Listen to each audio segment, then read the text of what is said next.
Oh, ibawalis yung kapatid, pakilaman. Very good ngayon si Achoy. Very good Bongbong.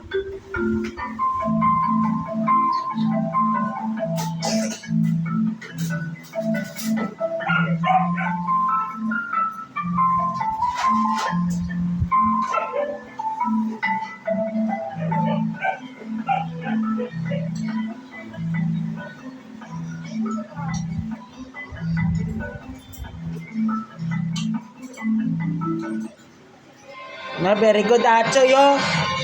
Walis.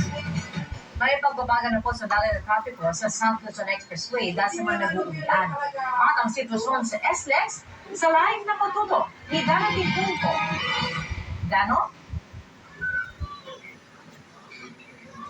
Kaya humigit kumulang 600,000 o kalahating mas marami sa arawang dami ng sasakyan ang inaasahang magsasama-sama ngayon sa SLEX. Very good Achoy ah.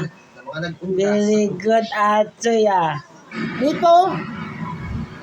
Pasado tanghali, ito ang tagpo sa bahagi ng Alabang hanggang Sukat Huwag North. mo nang pakialaman. Ang pila ng mga sasakyan. Ito talaga to si Kuya eh. Sa bahagi ng Calamba northbound. Bad ka. Achoy yung naglilinis eh. Ayon sa SLEX, Kaya magulo. alas 4 ng hapon hanggang kinabukasan, inaasahan ng dagsa ng mga motoristang papasok ng metro. Huwag mo nang pakialaman. Doon ka na, doon. Punta kagabi dito sa may area ng Sukat Road. Dito kasi yung Rayola at Manila Memorial. Ang ginawa Ikaw kasi, nakigulo ka. Doon ka na nga. Doon ka na. Doon ka na. Huwag mo pakialaman si Achoy. Palo. Ikaw palo mamaya. Loloy oh. Counterflow, lalo't marami ang inaasahang mag-uuwian mamaya. Pero dito, isa rin inaasahan ng pila sa Polta Ayan. sa inaasahan